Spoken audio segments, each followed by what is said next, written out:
The story of Jonathan Thomas and his Christmas on the Moon.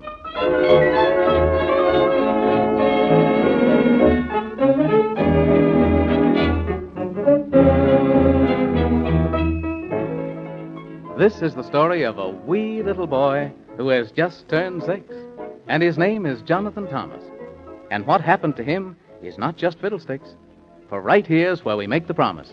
It could have happened to you if you were not you, but instead were Jonathan Thomas, who said his prayers every night upstairs and jumped into bed clear up to his head and snuggled and juggled and ruggled and juggled, 'cause Christmas was not very far off, and was as good as he could, as all other boys would, if Christmas were coming so soon. For if he was bad and not merry and glad, his dad would not like such a lad, and be sad, and even a bit mad, and not read fairy tales in his room, where the moon disgustingly listened to his weepings and wails. But here is the story, and it's true, don't you worry, 'cause remember, I made you the promise. It's as true blue, and could have happened to you, if it hadn't happened to Jonathan Thomas.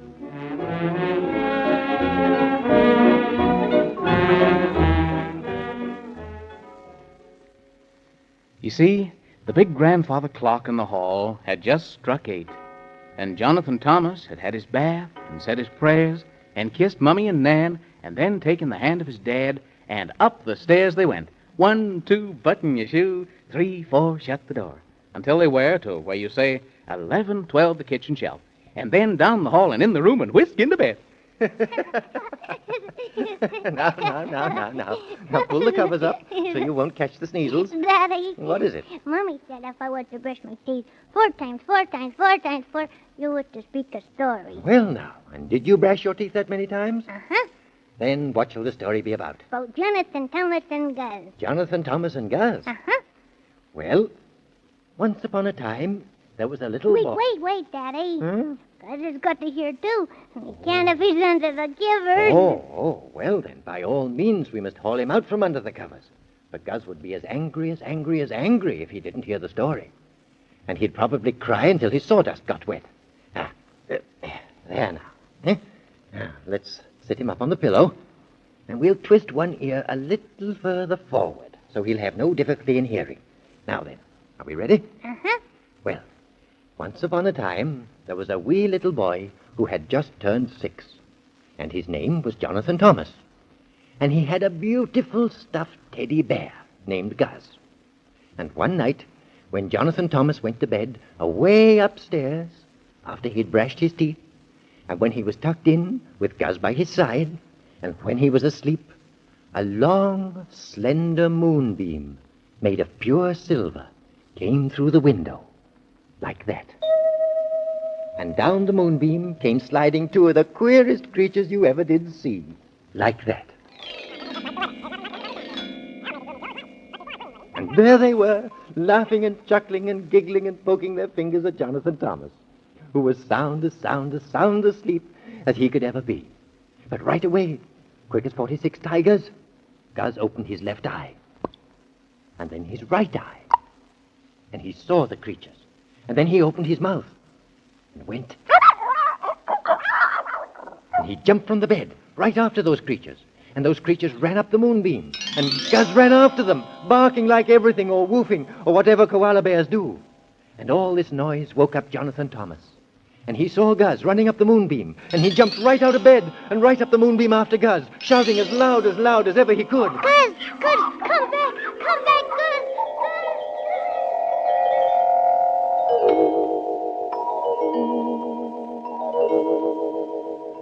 Ooh, what a very strange place.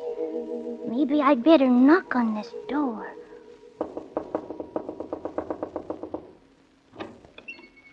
Oh, hello. Well, goodness gracious, my land and Jiminy Crickets.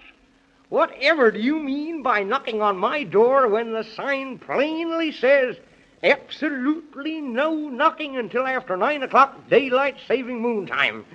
Where are you? I mean, who are you? I don't see your name written on you anywhere. Well, speak up. Or if a cat got your tongue. If he has, we'll write him a letter and tell him to bring it back straight away quicker than you could say Jack Robinson. Isn't that silly of me? If the cat really got your tongue, you couldn't say Jack Robinson, could you? My name is Jonathan Thomas. Oh, what a silly name. Thomerson Jonas. Oh, then, never mind. We can't all have beautiful names like Scramboozle or Flimfuddle, can we? I had a grandfather once. Have you seen Guz? If I say, don't change the subject. Who's Gus? He's my teddy bear, and he ran away. Well, then why don't you go there and look for him instead of pestering me? Don't stand there in the doorway. Either come in or stay out. Yes, you'll have to do one or the other, you know. You can't do both at the same time. It's against the law. If you please, sir, I'll come in. What a silly thing to say, young man. It's not if I please, but if you please. Yeah. Have you had your breakfast? Oh, no, sir, Well, then who did have it if you didn't? No one, I don't think. You mean no one you do think. For if no one did have it instead of you, you'd know it. And if I were you, I shouldn't let no one have it again.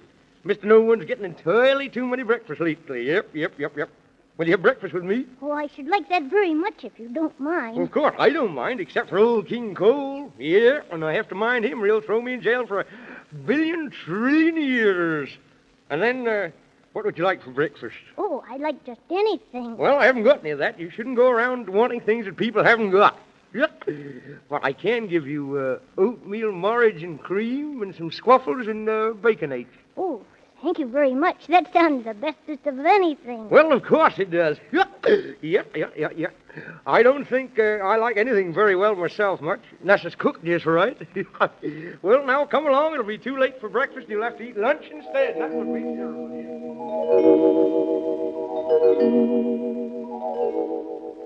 Oh, I'm as full as 2 times 2. That was the bestest breakfast I ever ate.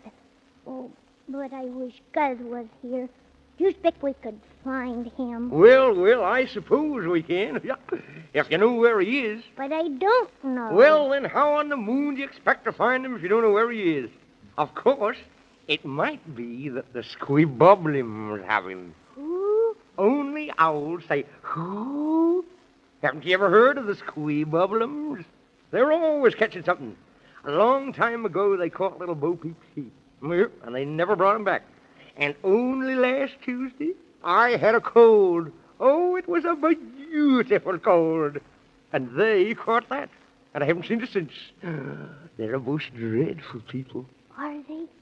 Oh, you expect they caught Guz? Well, I shouldn't be at all surprised. But I sometimes am. Oh, I hope not. Because next to my mommy and dad, I love Guz the bestest. Yeah. Shh. Do you hear anything? Of course I do. There's somebody at the door. Oh, my goodness, I thought so. Now I'll have to say come in, for I can't say stay out, for whoever it is already out. So I'll have to say come in. Well, can't you just say nothing at all? I don't know. I've never tried. What does it mean? Oh, dear, oh, dear, oh, dear. I'll just have to say come in. Yes, I will, yes, I will, yes, I will. Come in! Oh, so it's you, is it? Yep. Well, what do you wish? And you can't have more than 3 wishes. If you please, Mr. Man in the Moon, I have brought great news. Well, let me see it. I have come to tell you that you had better hide, because the wretched Squibbobles are coming. And now I have to go and tell everybody else. Goodbye. Oh, my goodness, the Squibbobles are coming. Oh, this is terrible. Come quickly, Jonathan Thomas. We must hide ever so fast or they'll catch us. Where will we hide? Well, right here, of course. Where do you suppose? If the Squibbobles come into this room, just shut your eyes and don't make a sound. Don't we have to hide somewhere? No, because somewhere is too far to go and we haven't time.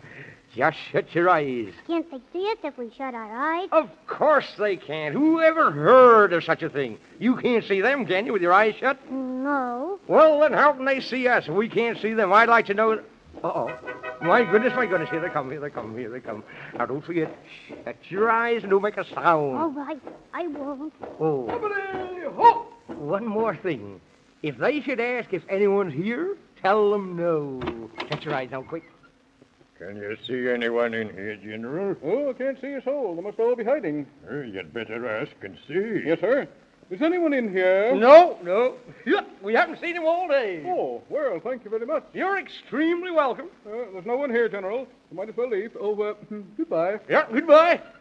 Oh, my goodness. That was a narrow escape. So narrow I could hardly squeeze through it. Well, you can open your eyes now, Jonathan Thomas. Didn't they see us? Of course not. How could they? You had your eyes shut all the time, didn't you? Oh, my goodness. There's more of it. Come in. Quick, away. The Squibobriums have kidnapped Santa Claus. Kidnapped Santa Claus? And we must rush to rescue him right away. Quick, away. Oh, my goodness. Hurry, Jonathan Thomas. We must rush to the rescue. Santa Claus has been kidnapped.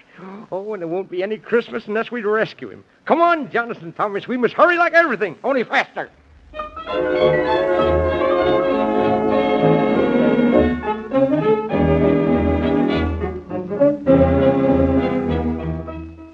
Well, it isn't very long until Christmas, and Santa Claus has been kidnapped. Will Jonathan Thomas and the Man in the Moon be able to find him in time? And what about Gus? Where is he? Don't forget to listen to the next adventure of Jonathan Thomas.